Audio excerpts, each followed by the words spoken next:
Okay, folks, Furious fans, back out here this morning working on Furious. What I'm going to try to do, I'm going to try to trim just this much of the hood pin off because it bottomed out and it was sticking up too far through the hood. So I think if I can trim just that much off,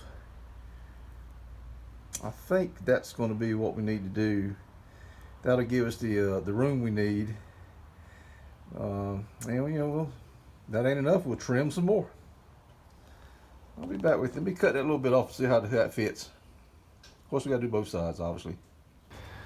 Okay, folks, I got the hood pins cut to the correct height. I got the hood adjusted to the right height. I still need to put the little bit better spacer in there than what I've got. It's just temporary.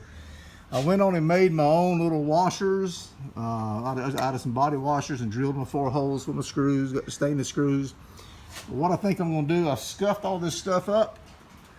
And I'm going to paint it flat black to kind of blend more with the hood because I just think that I just don't like the look of that. So I'll do the flat black or semi-flat black actually. So let me scuff them up a little bit more and I'll hit them with a coat of paint.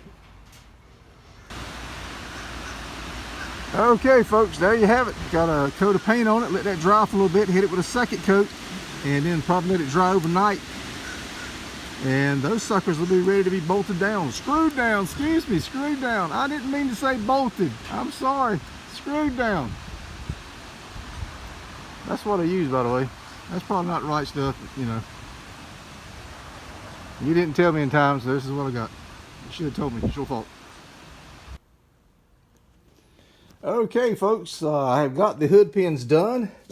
I took the body washer, scuffed them up, painted them semi-flat black, and I went and got some of this. I had this some in my little toolkit, some dum-dum, this self-adhesive stuff. I used that for the gasket, the backing plate gasket, and I just drilled some pilot holes and ran my screws down through the fiberglass and adjusted the height of the pin. You know, I can adjust it. Got it where I want it, where it won't rub across the black. And I think that's good to go. The only thing I'm not happy with is the rubber blocks or the aluminum blocks underneath here for the hood height. I need to come up with something better than that. I'll show you that in the next video. And a prop rod. I've got to come up with a better prop rod than just no wooden stick. But that's that kind of the rubber block, the blocks I need to probably address, but the prop rod I can probably deal with that for a little while. Maybe do a hydraulic shock or something like a hatchback would have or something. I don't know. We'll see. But let me pull these pins and I'll cut the video back on and show you what it looks like. Pretty satisfied. That came out nice. No money was spent. Everything was stuff I had. Had the little pieces, this little stuff here. I already had the pins from I take off from a previous car, and just a little bit of black paint I already had. So that worked out great. Okay, back at you with the rest of the video. Like I said, I just got these aluminum body spacers from a Chevy Nova that I'm using as a spacer until I can come up with something better. I just used regular I need to probably tack those down where they won't move. I got it tight, but it needs to be tighter. And like I said, the wooden prop rod, I might come up with some kind of ingenious thing. I don't know. We'll see. But yeah, man, that's the hood is for the most part done. I really don't. The prop rod doesn't bother me so much as does the. I want to do something nicer than that, to be honest. But there you have it. I didn't get a chance to run by the hardware store today. Had a lot going on as usual, but maybe I don't know. Next few days we'll get by there and see what they got. We have 2 choices here in town. We have an Ace and a Tractor Supply. So maybe I can get lucky at one of them and get what I need, and we can, like I said, the prop rod doesn't bother me right now. I've run cars with wooden prop rods before. It's no big deal. All right, folks, I think that's going to conclude this section of the update. The next thing we're going to do is put the coolant overflow bottle on, and the front bumper on, and the trunk weather stripping. This stuff right here. The coolant bottle, trunk weather stripping, and my front bumper, which is laying over here on the shelf. And we're getting down to the real short roads now, folks. We're running out of things to fix. Okay, folks, Bob here. Getting ready to lay out the, I'm gonna let this lay out overnight. This is the new trunk seal, and I've just kind of got it laid out around the trunk gutter for right now. As you can see, the old one is compressed pretty good there. Look how it's laid down flat. Look at that, and compare that to the new one. So that is going to help quite a bit. I hope that's going to help quite a bit. It should. And yeah, it was pretty flat right in here especially, so we'll get that laid out and we'll glue it down and put some tape on it. That's the deal. You put tape on it to kind of hold it and let it set. I'll do that first thing in the morning, then I'll probably back the car out of the shop and put the front bumper on it. Well, actually, I'll probably put the overflow bottle on it and the front bumper on it next. And man, we're getting real close to being done here. I do need to do a little work on this trunk lid, but there you have it. Okay, folks, I let the trunk seal lay out overnight. I've kind of laid it around the gutter, kind of help it unravel from the coil it was in. It's pretty warm out here. It's about 70, not bad. Low humidity. So what I'm going to do now, I'm going to pull this old trunk strip off and of course clean it with some probably lacquer thinner or some kind of a cleaner, degreaser. It'll evaporate away. And I got my trusty old 3M adhesive. I used the black adhesive on this stuff right here. This is what I use, and there's your part number. Comes in a tube. As you can see, I've used it on the last car and it worked fine. So that's what we'll use. And after you lay it down, you put tape on it to hold it. You just kind of lay your tape over. So I'll show you how all that goes. It looks like I've got a trunk gutter here that needs to be. What in the world happened right here? But I'll see if I can't. Well, I tell you, it makes you wonder when you buy these old cars. Some of the things that happen to them. Why in the world would somebody bend that? I guess somebody had something in the trunk that was pushing that on. It's a race car now, but all right. So that's what we're going to do. I see I do need a little touch up on some areas here and there. I need to. That's not critical that gets done today. But let me see if I can get this gasket installed today. Shouldn't be a problem. Be back with you. Okay, guys, I got the old gasket off. It came off fairly easy. Only took a few minutes. Of course, it revealed some more red paint, which I knew this car was red. A lot of places it's got red all over it. Somebody painted it yellow and purple, and it may end up red again someday, but not right now. It's going to get a repaint as soon as I get time. It's going to get a repaint, but it's not going to get repainted. Really, at least I don't think it is. But one thing it did reveal, of course, it peeled up to bare metal, so I'm gonna have to do something with that. I gotta fix this little spot here, try to best get that straightened out. But it revealed those little rust holes right here. Now the proper way to fix that is to weld in a new channel. On this car, we're not doing that.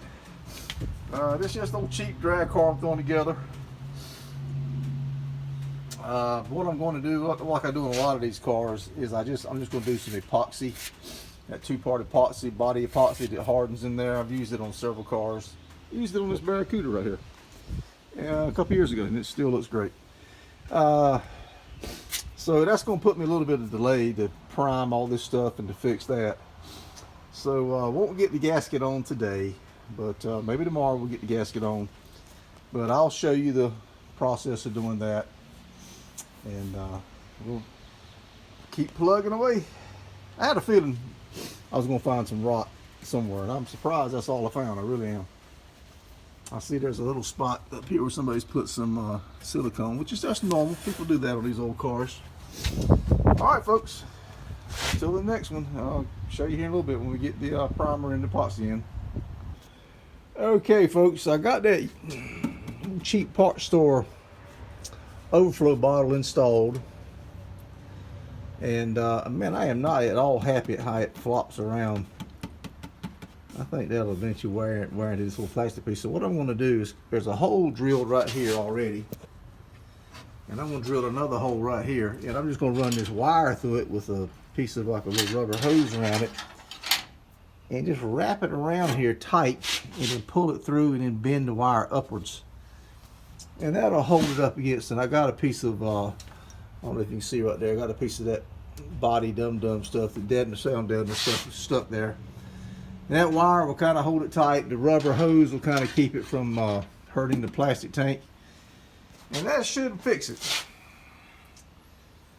And I don't think that'll look too bad. I'll paint all that black. It'll hide the wire. I think that's the way to go right now. Be quick, simple fix. So that's what I'm going to do. Okay, folks, I got the overflow bottle situation looking good. Let me get the light here. I'm pleased how that came out. What I did, I just ran a wire around the back of it with some little rubber hose to kind of hold the wire so it don't cut into the bottle, and just twisted it up right there, as you see, and right over here. See if you can get it. You can see it there, and there. So now it's good and secure. It's not going anywhere. And also, I got the epoxy primer on the trunk lip. Kind of pushed the car out the back of the shop. So she's in the epoxy primer other than the part I'm repairing. The reason I didn't primer that is I got to sand it right the heck back off. So Lamar, this is already getting pretty hard. I could probably sand it now, but I'm going to put the front bumper on for now. But yeah, that's coming along pretty good. It's 2 coats on it. Let it dry, let it cure. Maybe Sunday afternoon I get here and put that gasket on. Here's the part number, by the way. 75 through 79 Mopar B-Body 2-door hard top coupe. That's what we have here. No post. She's a hard top. See there? Alright, so I guess that matters anyway. Trunk lid should be the same, but what I'm going to do now is put this bumper on, and maybe hit a little paint on the front there. We were trying to pull, we had to pull the motor out. The motor hoist was rubbing on the bumper. That's the reason we pulled the bumper and the nose cone, to give us a little bit more room for the motor hoist to reach over in. So that's how all that started. Then I thought, well, while I got it apart, I'll lighten it up with some lightning holes. So let me put this bumper on and I'll be back with you. Okay, folks, the bumper is installed. Ended up putting this brace in right here, the one I didn't want to put in. I drilled all the lightning holes and Swiss cheesing, and then that enabled me to put that second brace in, which holds the top of the bumper. Everything looks good. The only thing is I still had the flappy little lower fenders. I don't know if you guys can see that. Let me get down here where you can see it a little better. I don't know what to do about that. May have to crawl up under there a little bit more. And but there wasn't one on it last year, so I'm guessing that's just the way they were. I thought for sure I had them braced up, but don't see anything. So anyway, she's all. Really, the only thing left to do is the lower fender braces and find these pieces here still. And that stiffened up the front of the car a lot, and only added about a pound of weight, so I had taken off more than that. So I'm good with that. I think that's going to work out pretty good. Everything bolted right in. Those are all factory parts. When I get time, I'll come in here and drill some lightning holes in this piece. That'll be pretty easy to do. Not that it'll make much difference, but you know, like I said, I've done that throughout the car and it adds up. Okay, folks, really the only thing left to do is lighten up the doors, fix that fuel cell vent, and the fender braces. And I believe that's it. So I don't know, and fix the trailer tire, put the trailer tires on. All right, folks, for right now, I'm out.